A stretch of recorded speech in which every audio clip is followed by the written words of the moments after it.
Okay, so before I go into today's review, I need to address something about the Academy Awards that I've always felt before. Considering the fact that they've had a lot of films that have won or got snubbed, I accept and I have no hard feelings against anything that I feel should have won the Academy Awards. Obviously, they make the decisions upon unanimous vote, so I can accept that. I can accept that it would take Martin Scorsese years of making films like Raging Bull or Taxi Driver before actually winning the Academy Awards. I could accept the fact that Tim Burton's never won an Academy Award. I think a lot of people could accept the fact that Tim Burton's never won an Academy Award. I could accept the fact that of the 9 nominations Citizen Kane received, it only got 1 award. And I could even accept that Shark Tale would even get nominated for the Academy Award. Which really, there's 3 reasons as to why. But really, when it comes down to today's review, I have no clue. And I'm just left confused. So confused, I wouldn't even know what wardrobe I'm wearing today. What's the best way I can illustrate it? I got it. Let's play a game. Of these 3 movies, which one does not belong here? Don't worry, take your time. There you go. Welcome to the club of everlasting confusion. If you haven't guessed, today's movie review is for the Academy Award nominated Jimmy Neutron Boy. You see? I can't even take it seriously. How does 6,000 people in the Academy accept that fact? Could you double check the envelope? Especially considering the fact that this film was nominated the first year the Academy decides to have a category for Best Animated Feature.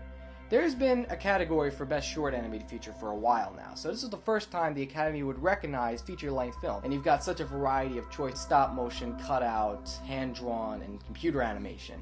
I mean, seriously, it's not like this film had a lot of competition anyways, right? Other than Atlantis: The Lost Empire, Cowboy Bebop the movie, or even the critically acclaimed Sundance-entering film, Waking Life. As you can guess, 2001 was a very sad year, people. Our country was attacked by terrorists, and Richard Linklater was snubbed for an Academy Award by Jimmy Neutron.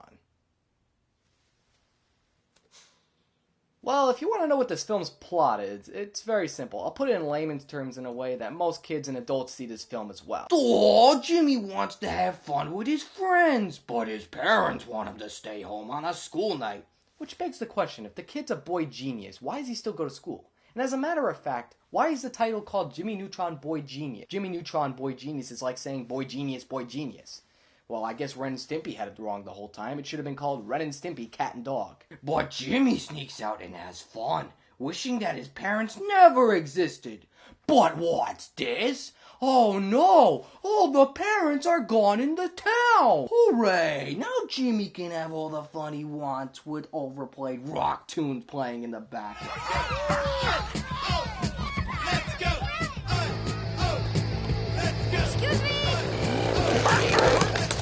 But when he has his fill of fun, then he realizes that his parents only kept him from having fun and care about him. Now he needs to save his family by building rockets out of theme park rides and going into space and fighting Patrick Stewart in an egg suit with Martin Short, and there before the parents get sacrificed by a giant goose. You know, I should have gotten this out of the way before I went into this film to begin with. I should just, You know what? That actually makes things a lot better.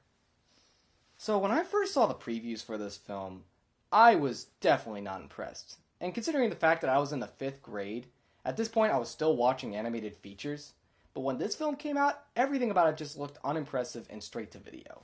I mean, we've come to a point in animation where computer animators are able to create textures like fur. And you look at the pompadour on Jimmy Neutron and you think to yourself, this isn't even direct-to-video quality. This is third-world country quality animation. And this was also the time on Nickelodeon where every cartoon felt like SpongeBob or not SpongeBob. I mean, just look at this animation to begin with. Look at the mouth movements on these characters and try to match it with the dialogue. Sneak out, huh? Huh? You heard me, dweebs. Sneak out. Well, yeah, but my parents sort of told me... Oh, parents? What, are you guys gonna be kids forever? I mean, what your parents don't know won't hurt them, right? But Nick, sneaking out is so barbaric. This animation is so unimpressive that they end up using it for the animation to the TV show intro. Well, we have our main character and the 2 best friends, and they kind of follow this spectrum of geekdom. In the one corner, you got Carl, who represents everything dorky about being a nerd. This is my inhaler. It provides fast-acting relief of bronchial swelling due to asthma or allergies. One touch of the button and...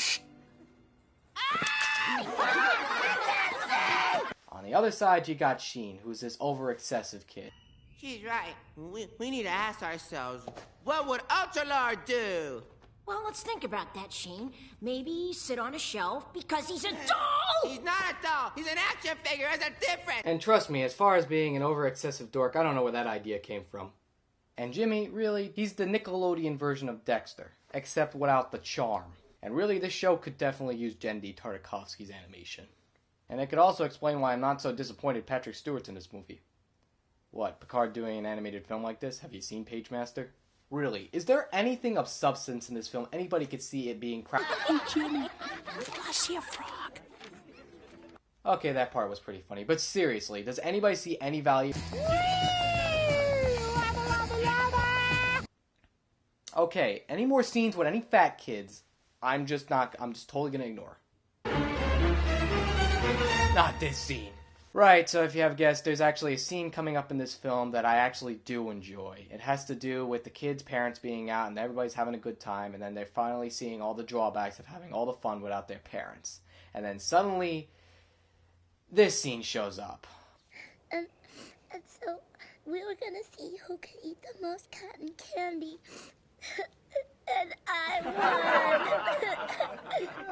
I want my mommy. Oh, for the love of God, when I first saw this scene as a kid, this is the thing that just stuck with me for the rest of my 5th grade. So, if I had to judge this film as a whole, I really can't say that it's that terrible. I just have to say it's kind of bland as far as animated films go. As far as kids go, I mean, they probably would enjoy it. As far as parents watching the film, though, they're most likely going to be falling asleep or just letting them watch it by themselves. But as a whole, Jimmy Neutron isn't that bad of a film, and I could kind of understand why the Academy would consider it, considering the fact that this is the first time the award's been anointed and no one really has any expectations what to choose for the award. Most of the Academy members probably have kids, and they probably were watching these 3 films seeing that their kids would enjoy it, as opposed to what they would enjoy in a film. So I really can't forget about this film, but as far as it being an Academy Award nominated films, yeah, forget about it. I mean, really, outside of all the funny scenes with the fat kids, there's really nothing of value to this. I mean, I don't even remember the theme song to the TV show. What? Reach for the stars, buy candy bars, find a kid with a knack for adventure, superpowered mind, mechanical canine, rescues the day from sure destruction. This is the theme song.